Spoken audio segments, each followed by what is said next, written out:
and welcome. The one topic that has seen much discussion time and again is, does the Indian education system have enough quality?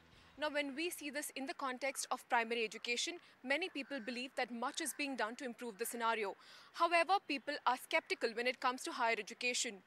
Join me today as we find out the facts, figures, and also the opinions of teachers and students and their take on the primary and higher education system in India and the quality of it. After pursuing her post-graduation in management, Aparna was confident about the next course of action in her career. She wanted to be a teacher. Today, after teaching for nearly 15 years, Aparna has also fulfilled another dream, studying further, and is now pursuing a PhD in management. Having been in the field of education for so many years now, not just as a student but also as a teacher, Aparna feels that there has been considerable amount of change in the education scenario in India over the years. The scenario is actually changing, but the thing is, regarding the primary education, yes, India has made a lot of progress towards the towards the attendance rate and the literacy levels. Regarding the higher education, I would like to say that from the year 2001 to 2011-12, almost 20,000 colleges have been added over in the past one decade.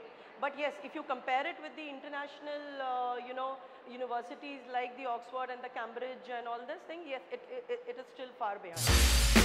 According to the Pearson Voice of Teachers survey conducted in 2014, 79% of teachers in India believe that the learning environment has improved over the last 10 years. When it comes to the required skill sets, however, only 50% of the students entering a class have the required skill sets. Hence, it's not a surprise that 92% of educators believe that learning in the Indian context is highly exam-oriented rather than outcome-focused. Our current education system is not quite delivering on the right kind of skill sets, or it's not focused around delivering to the right kind of benchmarks for the of the learning, so to say, for the learners. Very clearly is a pointer to a problem. So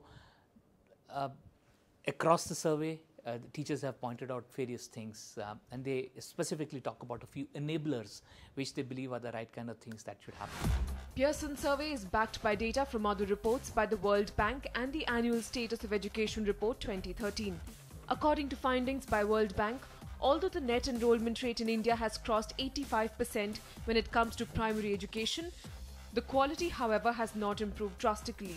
When we shift focus to higher education, India has added nearly 20,000 colleges in a decade. From 12,806 colleges in 2001, we now have over 33,023. According to British Council, while the figures have improved, there are still many challenges in regulation and quality control in these colleges. While there are exceptions, many, however, are perceived to be substandard. And just what does the youth perceive about the quality of education in our country? Let's find out.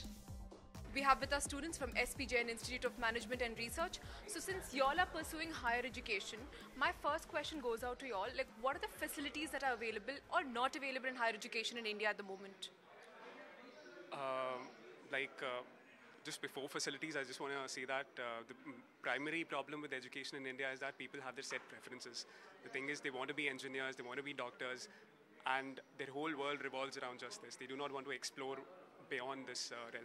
Secondly, there's a problem of infrastructure. There isn't much research happening, both in terms of quantity and in terms of quality. So, but then what about the quality aspect? Like, do you think something needs to be done about the quality? The thing is, India is right now at her youngest best, and although we have a wide talent pool, but we also have a very deep one. People are not willing to settle for mediocre institutes. So rather than increasing the intake of best institutes, which will further dilute their brand, we need to focus on developing the quality of the existing ones so that we can increase the pool which is perceived to be a good opportunity for people to get educated in.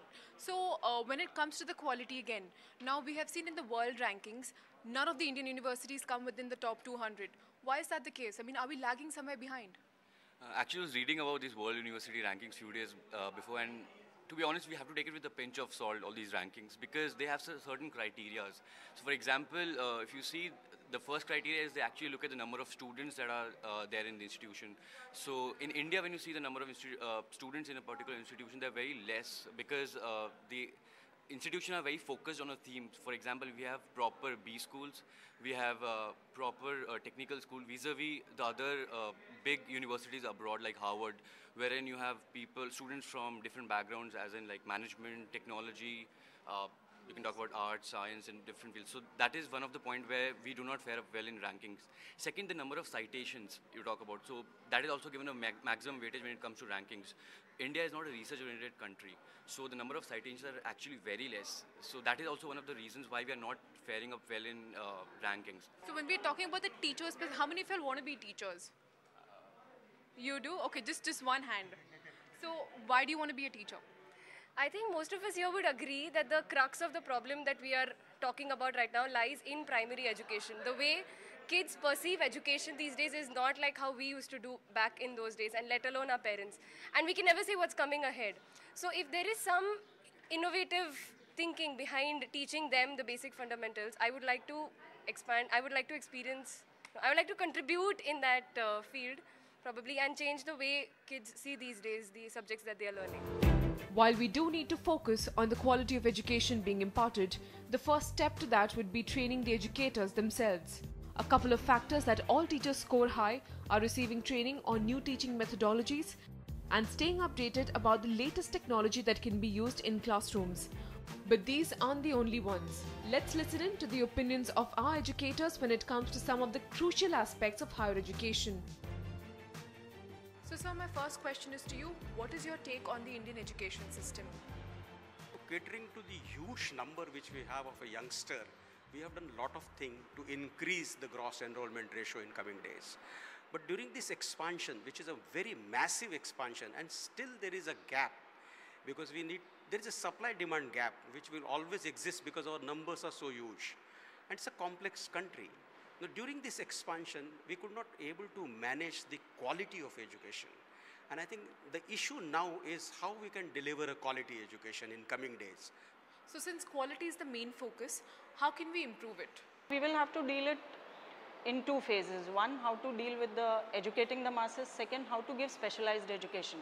Currently, we are blessed because we have the ICT developments taking place with which we can afford to conveniently, even with our low resources, through distance education, provide expert lectures and expert knowledge to those who want to have specialized education. And those who are not educated at all, first generation education required, those masses need to be treated at a fundamental level. So how do you go about training your teachers? Not so well trained teachers is a challenge for us currently. That is one aspect. Second aspect is we always keep hearing the industry complaining we get students who are not suitable, who are not employable, skills are just not right as per our requirement.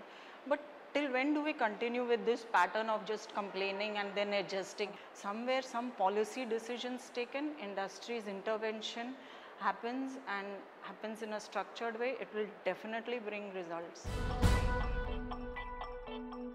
So while we have come a long way when it comes to the number of reforms or the number of educational institutions across the country, India still needs to make much headway into the quality of education provided in these institutions. On the other side of this short break, Lakshmi brings us the story of an organization that is making a world of difference. Stay tuned.